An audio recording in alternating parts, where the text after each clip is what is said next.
I'll begin with this slide here, sharing this slide here with you. You can't always control what goes on outside, but you can control what goes on inside. That's a quote of Wayne Dyer's. And it represents what this workshop is about. We are in the middle of a global pandemic, and we can't do anything about it. We have certain protocol to follow, but otherwise we are living with it. So we can't control it. We can't control the people who have power to make policies, whatever, do things about it. But we can control how we deal with the feelings that arise as a result of being in this pandemic.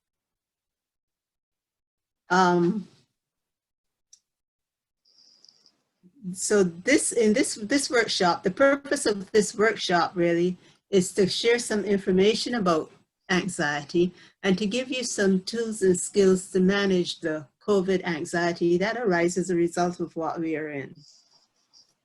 My name is Veronica Taylor, and I am a registered social worker and mental health counselor with the Hamilton Family Health Team.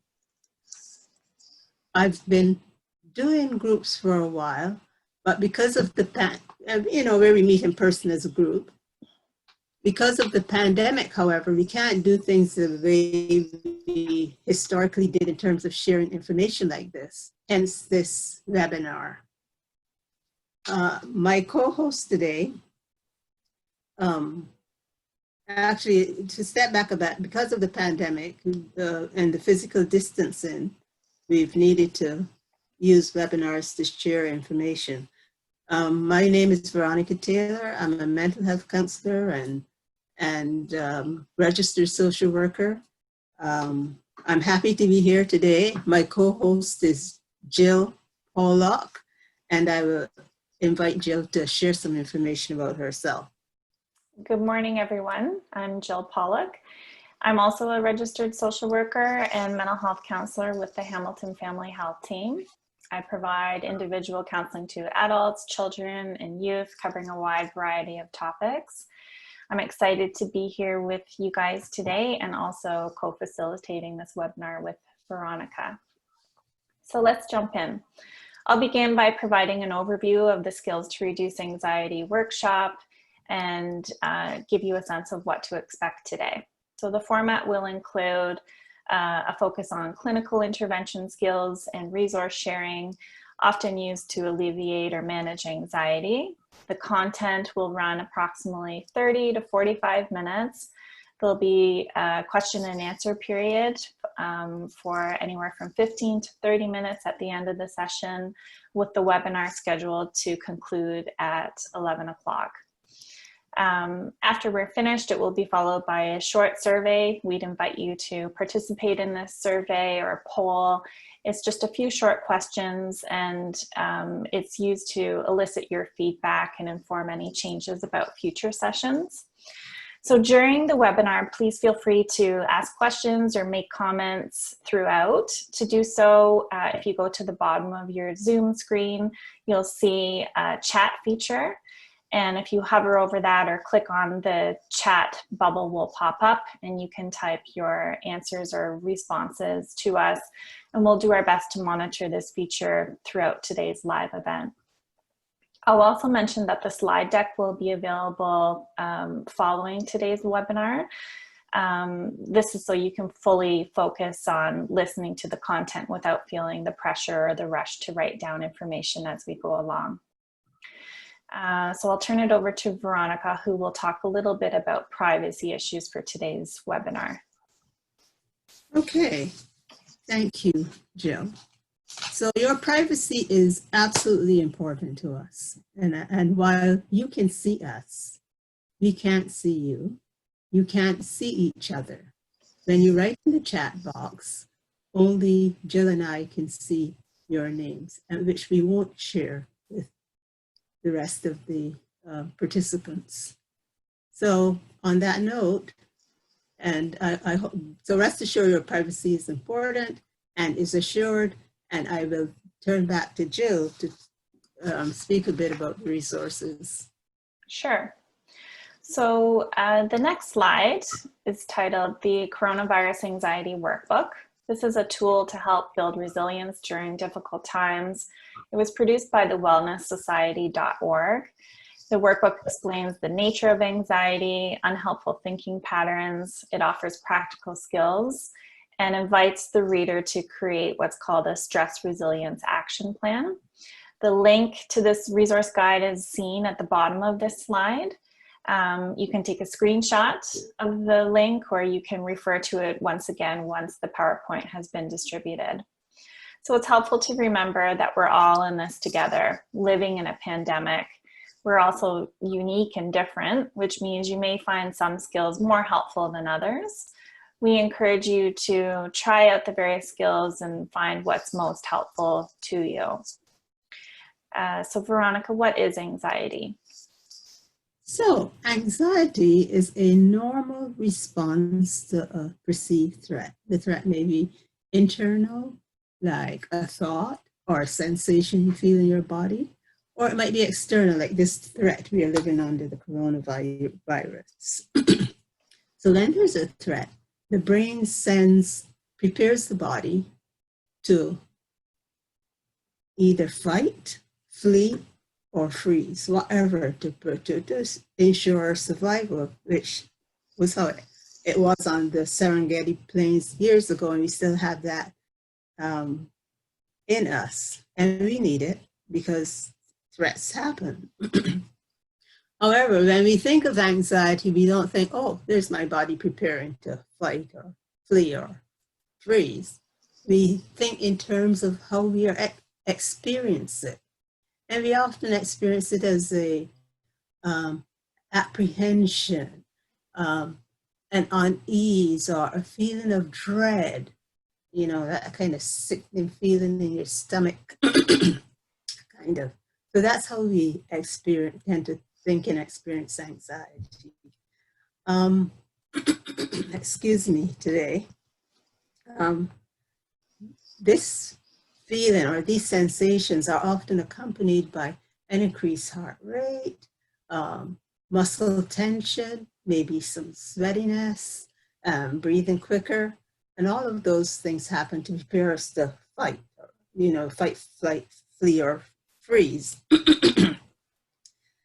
It may also be accompanied by negative thinking and worrying or ruminating.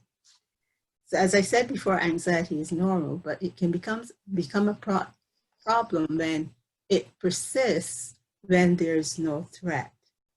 And that may influence our behavior, so we may begin avoiding things or people, places, may develop phobias.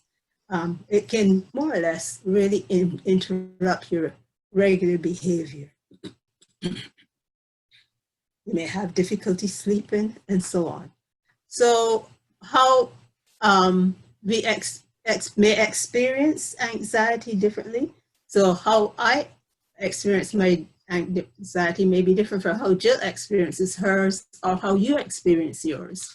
So my anxiety is manifested with increased heart rate, maybe a kind of lightness in my chest, and if it persists, maybe some difficulty sleeping. What about you? How do you manifest your anxiety? What do you see when you feel anxious? Can you write in the chat box and share what your experience of anxiety is?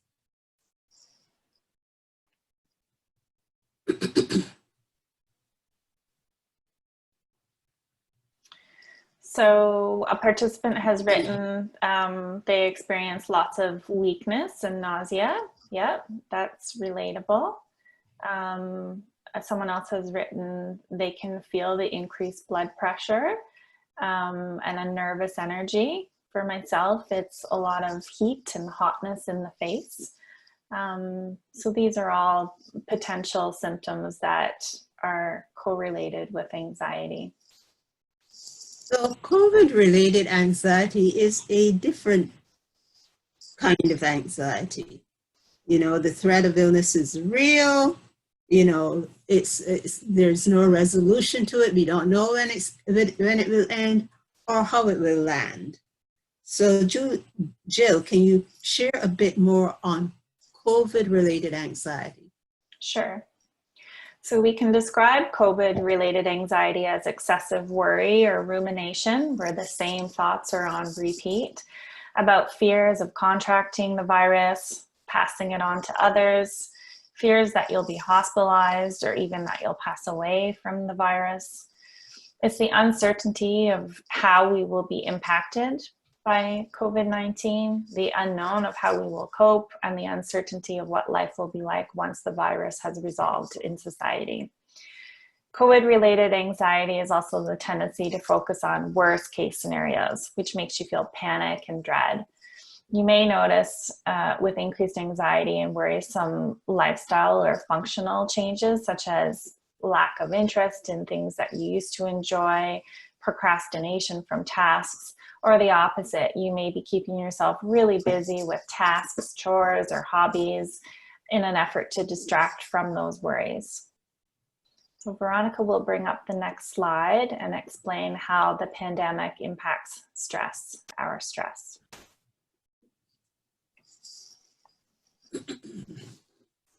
So we all know there's a relationship between our thoughts and what our body does. So this COVID pandemic, it's a prolonged threat, right? And so as Jill said, there's a lot of uncertainty about how life will be once it's over, you know. When we are experiencing threat, stressful thoughts causes our bodies to tense up.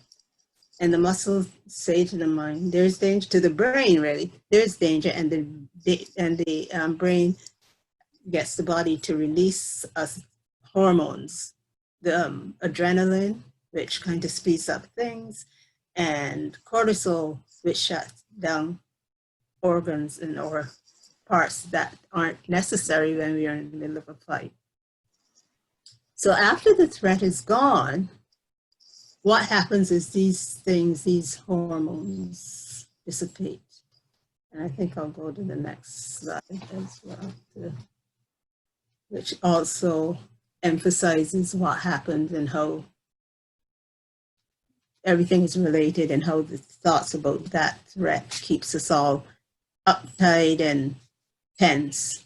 Anyway, so because the coronavirus is here and it's long-term, the hormones don't dissipate as they should. So we are always in the state of alert.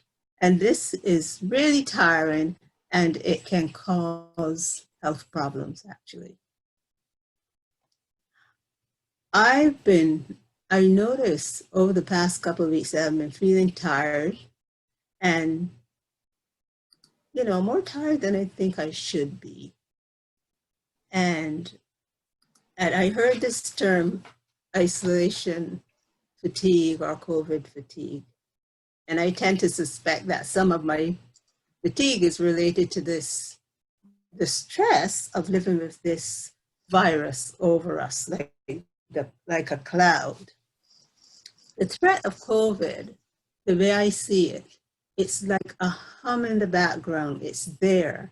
I mean, and it's not always fully in our conscious awareness, but it's there and it's having its impact on us. So there's this COVID going on, and it keeps us in this state of alert, right? So it means that, we can't make it go away. So that means we need to escape at times from this hum of the COVID anxiety.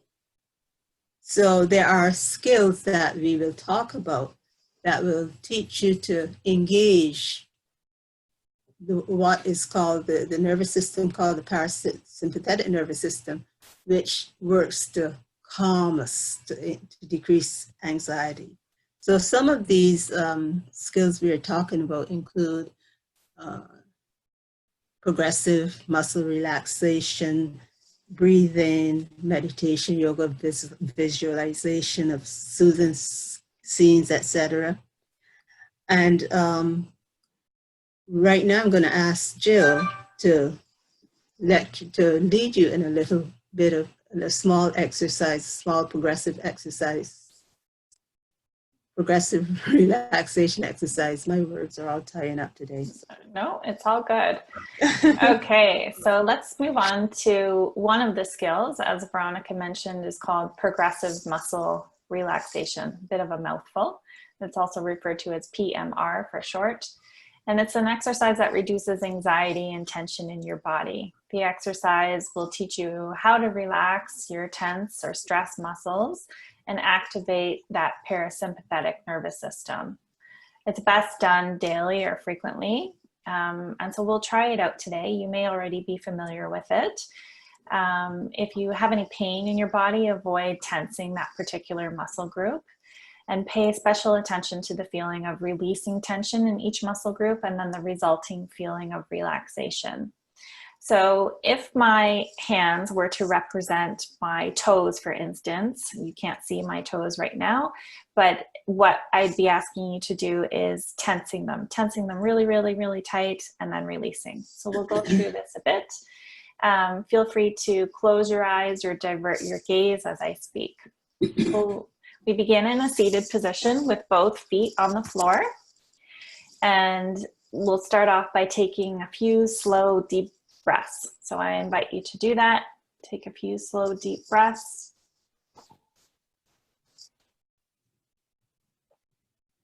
And begin by tensing your feet. So curl your toes really, really tightly. Notice the tension. Hold the tension. And release the tension in your feet.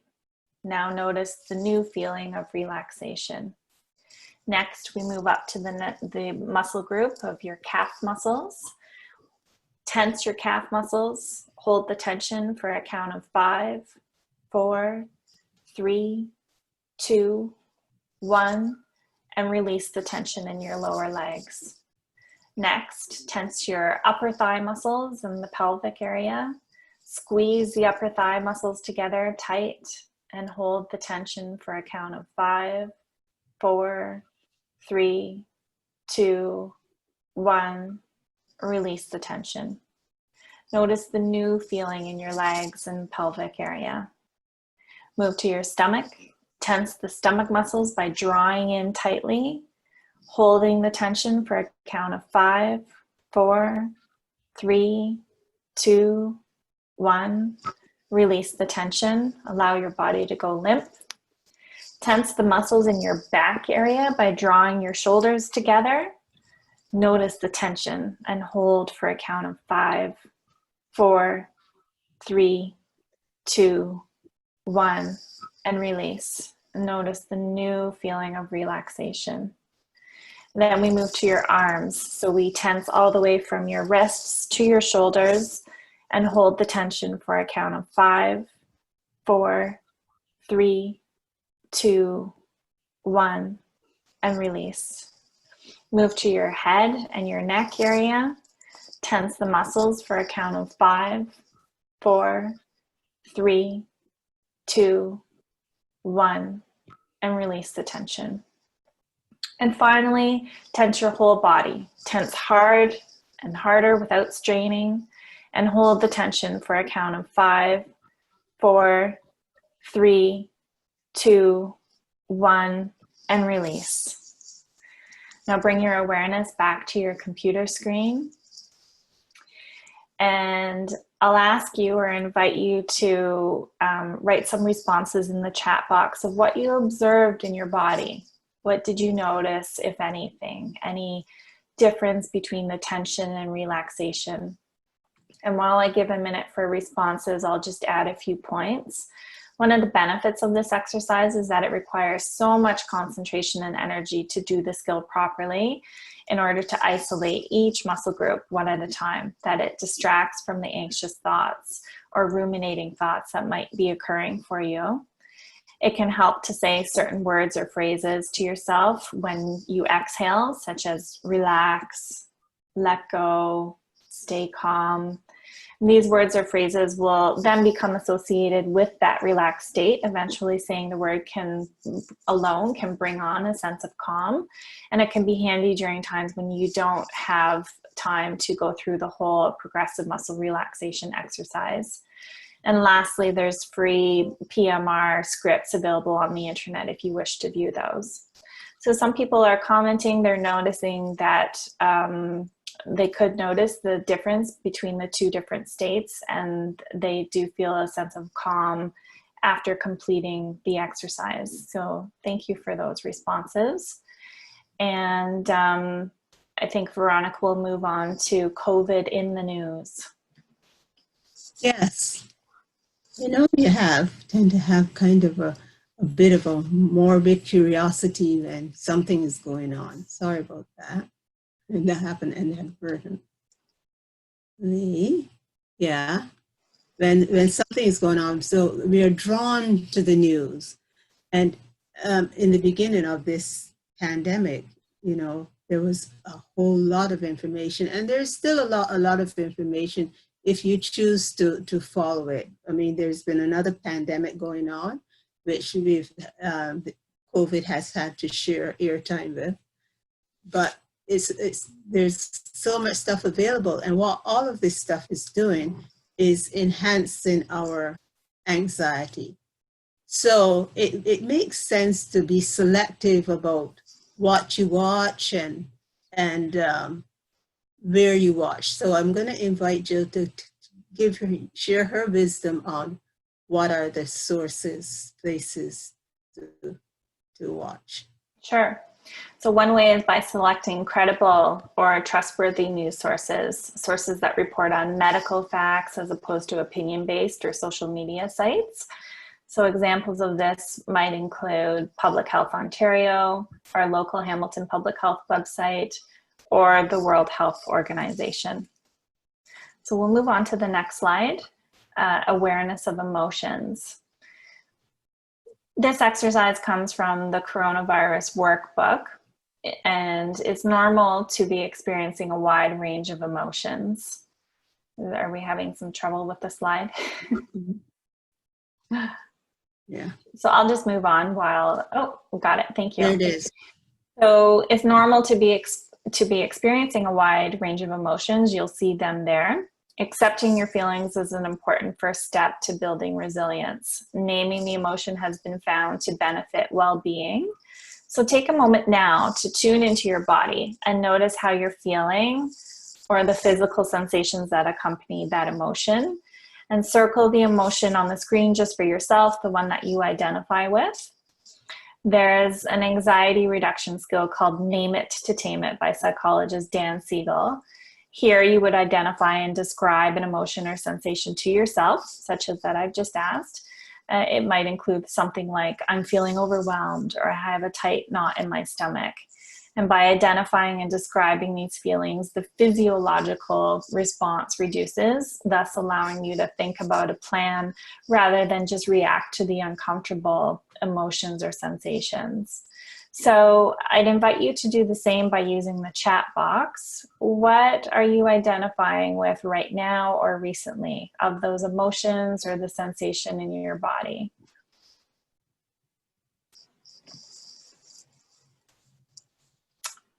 So somebody has written nervousness. Someone else has offered guilt and frustration. And somebody else has further added feeling a lot of stress in that pit in their stomach. So thank you. Some unhelpful thoughts or worries accompany our emotions or the physical symptoms. Thoughts can be described as perceptions, interpretations, assumptions, predictions, and include memories and mental images. An example of an unhelpful thought would be catastrophizing. That's something that cognitive behavior therapy often uses. And with catastrophizing, you would feel a tightness in your chest. Your mind tells you that you have coronavirus, that your life is in danger. Your mind then gives you this mental image of somebody coughing in public, and then you fear that you'll contract the virus at any given moment. Veronica will talk a little bit about worry. So to worry means to be concerned about a problem or a potential problem. And most of us are concerned about the coronavirus. It's real. So we feel nervous. And it's important to note, however, that worry is completely normal. It becomes a problem when we begin to do what is called hypothetical worrying, which often begins with what if? You know, what if I attended one of those protests and caught the virus and didn't know I brought it home and what if all my family got sick? What if we're all sick? What if? And often our minds go to the worst possible scenario. So Mark Twain is reported to have said, I've had a lot of worries in my life, most of which never happened. So be aware of these what if worryings, because what they do also is ramp up the anxiety. What if? So be aware of your thoughts, and because thoughts can fill fear. They can feed fear, and thoughts, as Jill said, are not facts. So how are some ways we might cope with unhelpful thoughts, Jill? Yeah, so part of coping with thoughts is to create awareness of that and recognize that a thought is just a thought. It's not factual. We don't need to act on those thoughts. Thoughts may feel believable, but they are just thoughts. So try changing the language of your thoughts from I will get the virus to I'm having the thought that I'll contract the virus. So furthermore, Veronica, you mentioned that some worries will have control over us and others will not. Can you explain this a little bit further? Yes, I like to use the serenity prayer actually when I talk about this part. The prayer said, grant me the serenity to accept the things I cannot change, the wisdom to know the things I can, and the courage to change the things I can, and the wisdom to know the difference. Right? There you go. There, that's it. So, and that's important because if we worry about things that we can't control, you end up kind of like hitting your head against the wall because it's going to go nowhere. So what we need to focus on is to what we have, what's within our control. So this fair is about really recognizing, giving some thoughts to what you have inside within your control and write it in the box.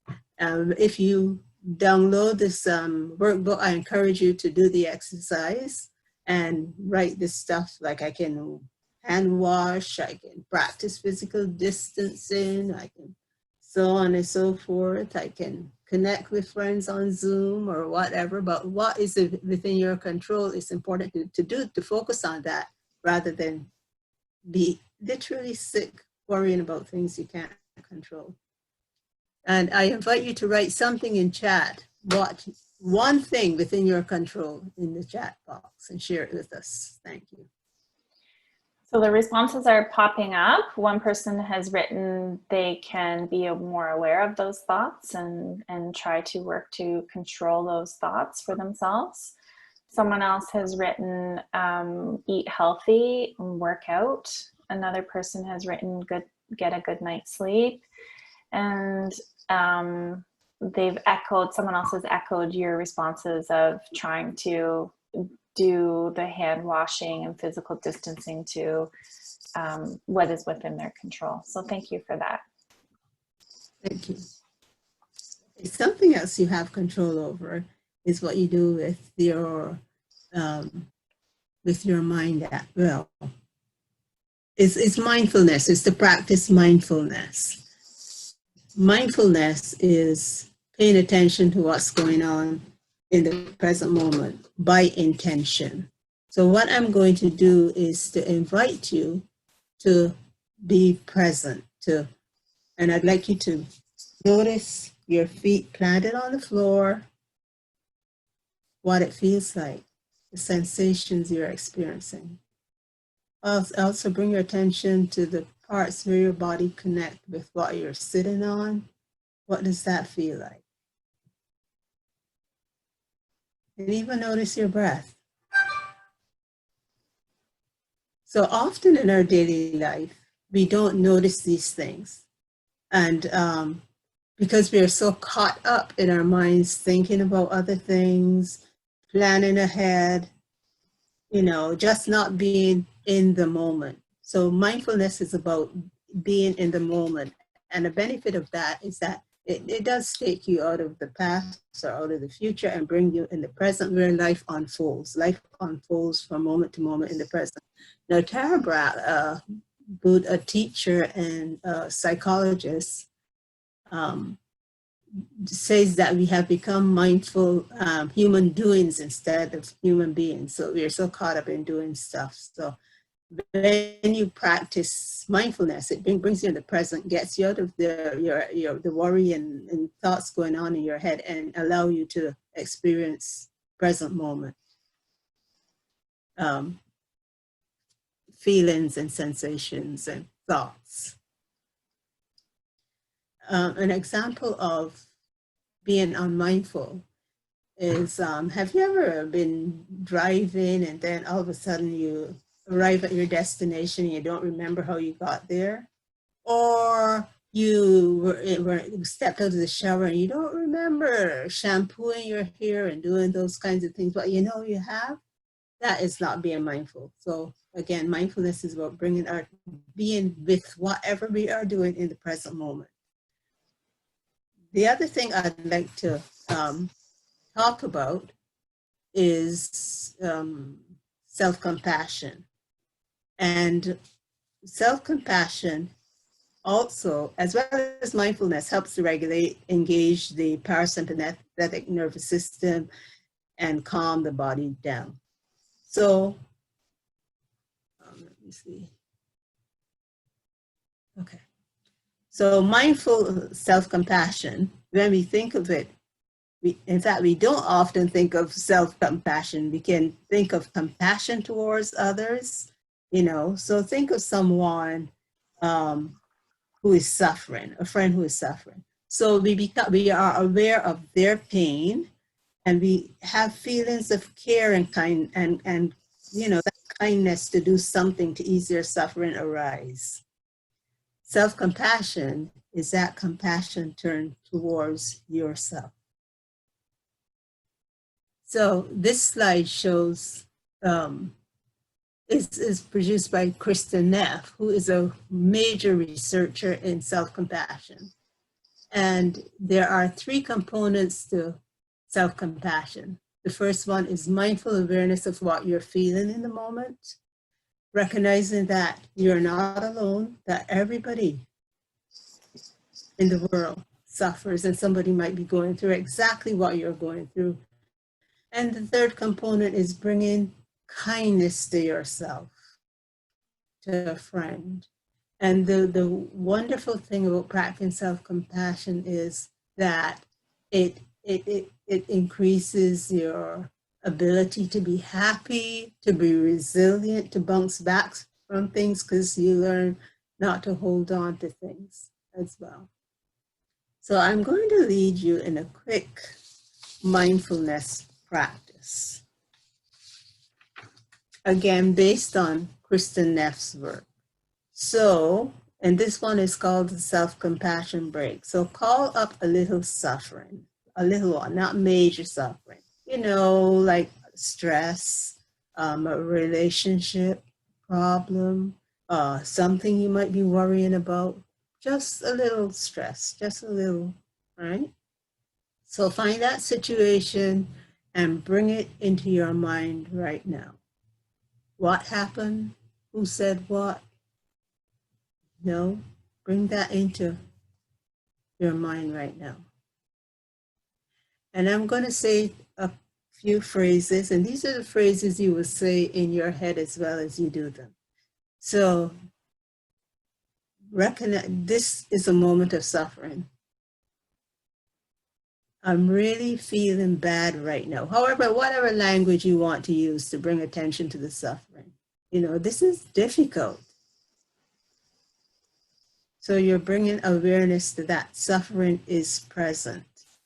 The second component of this, of self-compassion, is to remind ourselves, because sometimes to remind yourself that you're not alone, that suffering is a part of being human, because sometimes we want to, when you're suffering, to isolate. Oh, why is this happening to me? I'm the only one this is happening to. But no, you remind yourself this is part of life. Suffering is a part of life, right? It's normal to feel this way, and many people are suffering right now. Somebody might be even experiencing exactly what I'm feeling right now. And with regards to coronavirus, that's for sure. We are all experiencing something similar in that regard. And the third component of self-compassion is that kindness, the kindness you would show to a friend. And you think of what you would say to a friend as well. And you can put your hand on your heart or any part of your body that is comforting, your face. You can hug yourself, your tummy, whatever, but put your hand there and feel the warmth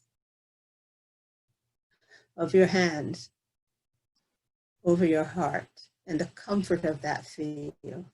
And say some comforting things to yourself. So you might say, it's going to be all right. I am here for you, as you would say to a friend.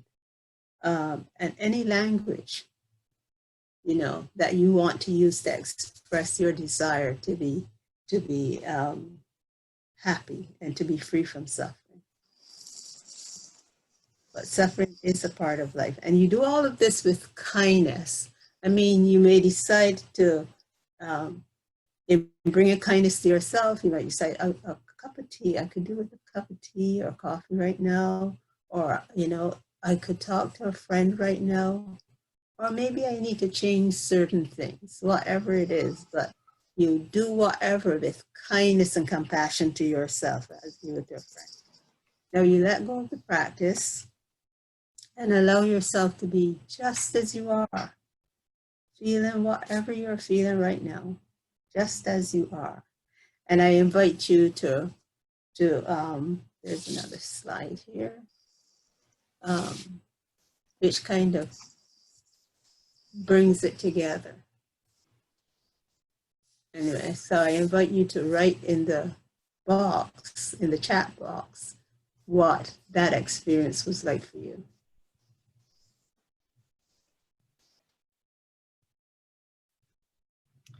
So one person has written that as soon as they put their hand on their heart, they could feel that warmth and their shoulders dropped immediately. There was an immediate drop in the shoulders. Someone else likened the exercise to the feelings of having or using a weighted blanket. And someone else has written that it was very comforting. So thank you for your responses. Thank you. And I will now invite Jill to do her next part. Sure. Okay. Which is another exercise that you can do to ground you. This is also a mindfulness exercise. Mm-hmm. So I'll go through this now. Just for some time constraints, we may do an overview rather than go through the exercise. The grounding exercise, I refer to it as called 3 things. It has different variations. As you'll see, the screen on both the left and the right shows you 2 variations of the same exercise. But essentially what it is allowing us to focus on the present moment, especially when we're experiencing uncomfortable physical sensations such as nausea, lack of concentration, or feelings of disassociation. And we begin the exercise by naming 3 things you can see, 3 things you can hear, and 3 things that you can touch. So I'll kind of go through it rapid fire. You would slow down your observations in the grounding exercise as you do it on your own, but it might look something like 3 things I can see are the small image of myself on the computer screen, the trees outside in bloom, and the furniture around the room. The 3 things I can hear is the sound of a distant car, my stomach rumbling, and the birds chirping in the background. And 3 things I can feel are, I can feel my heart beating, I can feel my feet on the floor, and that's an important one for grounding, and I can feel my hands. I can feel the texture of my skin. So hopefully you tried that along with us, or you were present as I was calling those things. What did you experience for yourself? If you could write a response in the chat box.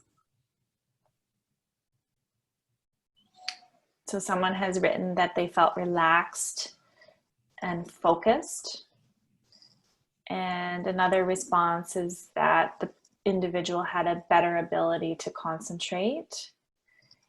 And someone's included their own feel, see, hear, touch responses. Was they could hear the traffic and the birds, they could feel the leather on the couch. That's a good like tactile response. And it made the individual appreciate those little things. So thank you. So now we'll move on to the next slide. So these are other self-management strategies you can use to take care of yourself as is necessary with this chronic virus happening. Sleep well, get enough sleep, exercise, eat well. We can, at times, stressful times, we kind of gravitate to unhealthy foods, but ensure that you eat healthily. You know, you can lose yourself in some music or art and a hobby, you know, something that gives you a lot of pleasure. And as mentioned before, yoga, meditation are very helpful to calm that nervous system down. There are apps that are available, the Insight Timer, Calm, Headspace.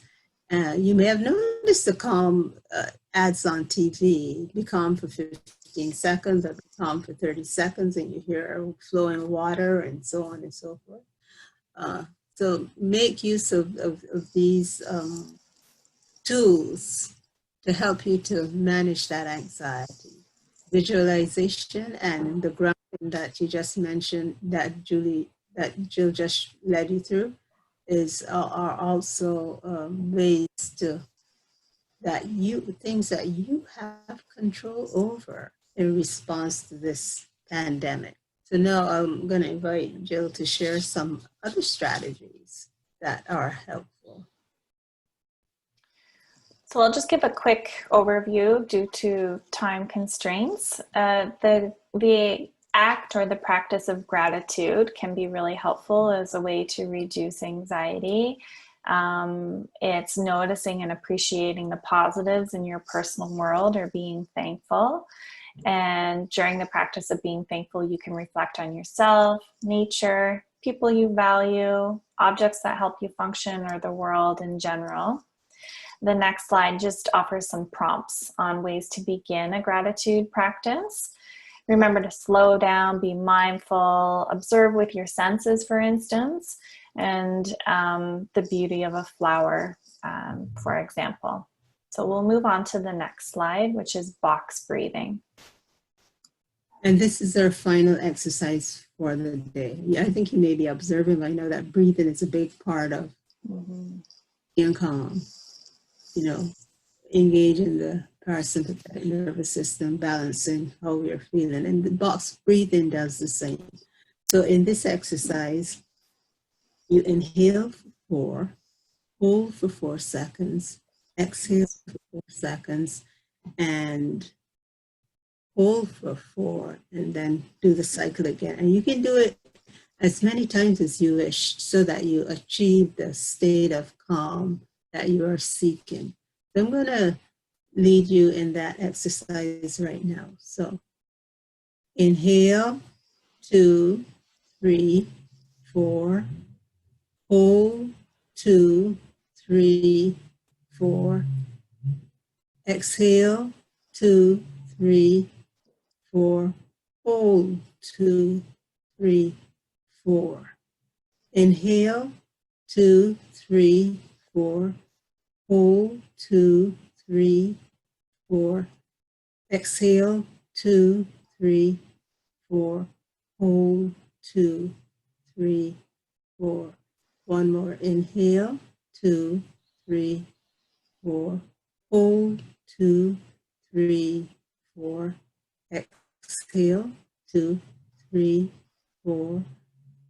Hold, 2, 3, 4. And return to your normal breathing. But you can practice that for as long as you wish to achieve that state of comfort and relaxation you might be seeking, that decrease in anxiety. And that concludes our, I'm going to invite you to share what that experience was like for you in the chat box.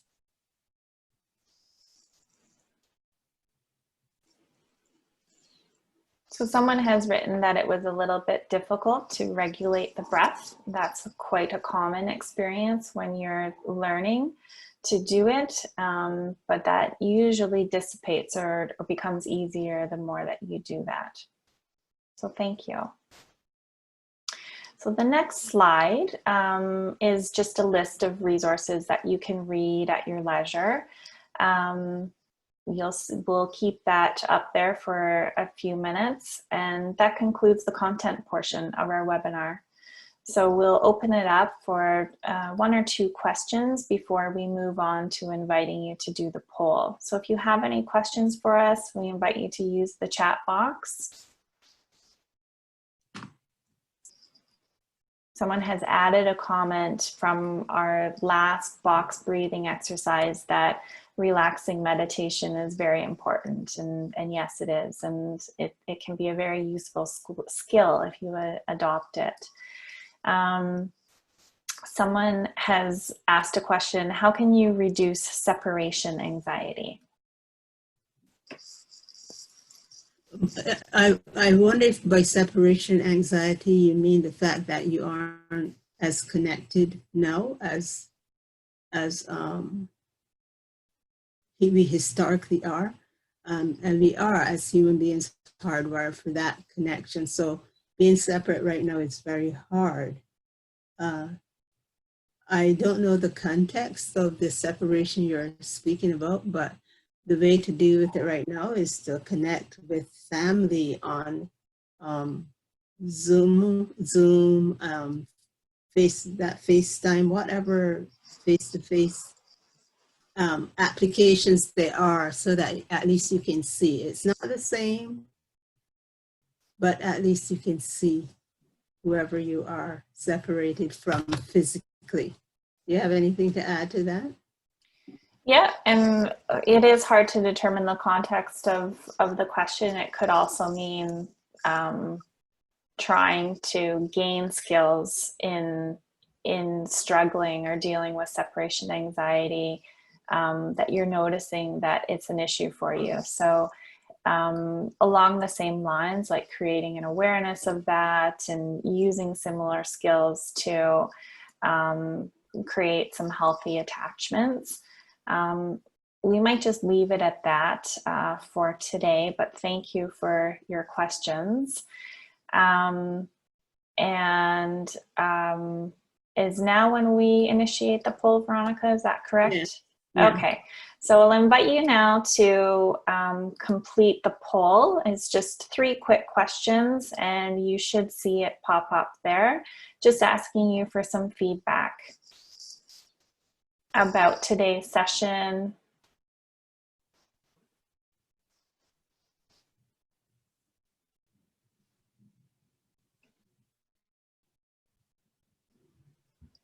Okay, great. I can see that everyone's answered that, so thank you very much. Yeah, so I'll turn it over to you, Veronica.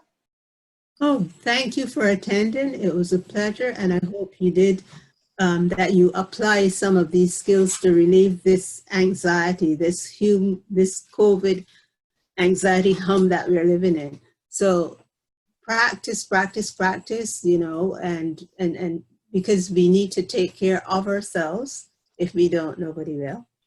So exercise that power to do what you can about what's going on, which means practicing the physical distancing, hand washing still, even as the community is coming back. Things are being put in place again. It's different. So, and difference can be anxiety provoking, of course. So practice these skills, and good luck, and take care and be well. Thank you, everyone. Take care.